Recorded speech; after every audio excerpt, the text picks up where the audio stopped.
Bonjour, nous sommes le mercredi 9 juillet 2025 et je vous propose la situation des cultures de cette semaine.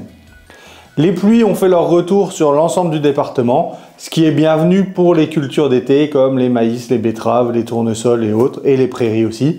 Donc globalement sur l'ensemble du département, on a eu entre 20 et 50 mm en fonction des secteurs. Donc ça c'est très favorable pour ces cultures d'été et ça va permettre aussi de faire mûrir les cultures d'hiver comme le blé, le colza ou les orges de printemps. Donc là, avec le retour du beau temps, les moissons vont reprendre et ça va s'accélérer. En ce qui concerne les maïs, les stades vont de 12 feuilles à floraison. Maintenant, la majorité des parcelles sont en cours de floraison. Au niveau des pyrales, les vols sont toujours abondants, notamment la semaine dernière avec les températures chaudes. Donc il y a encore eu des vols et des captures sur l'ensemble des pièges du département. Et on observe aussi les premières éclosions et les premières pontes dans les maïs. Au niveau des tournesols, les semis de début avril sont en pleine floraison et les semis de fin avril sont au début floraison. Donc les conditions climatiques actuelles sont favorables pour les tournesols.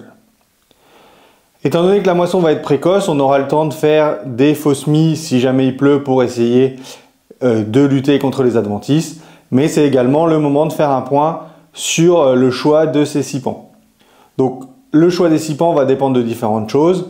Tout d'abord, la culture suivante. En effet, on évitera de mettre une céréale avant une céréale de printemps. Pareil pour les légumineuses. Et on fera attention à ne pas choisir un couvert qui va être multiplicateur de nématodes avant pommes de terre ou betteraves.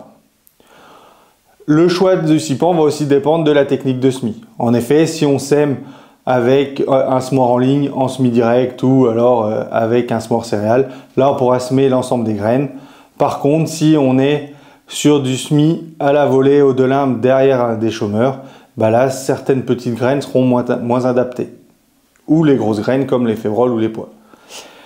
Ensuite, le choix de notre scipan va dépendre de notre date de semis. En effet, si on sème de bonne heure, on va privilégier de la facélie, les légumineuses. Par contre, pour les semis plus tardifs, on va choisir des crucifères. Il ne faut pas semer de crucifères avant le 15 août parce que sinon le risque de floraison est important. En ce qui concerne le choix des légumineuses, notamment pour les vesses, on va privilégier une vesse pourpre qui sera plus agressive au démarrage et qui fera un peu plus de biomasse qu'une vesse commune. Le trèfle d'Alexandrie peut être aussi une légumineuse intéressante, mais il faudra la semer de bonne heure avant le 15 août si on va avoir un bon développement.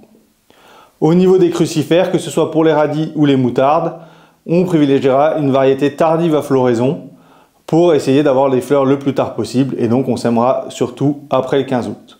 Je vous souhaite une bonne semaine, à la semaine prochaine.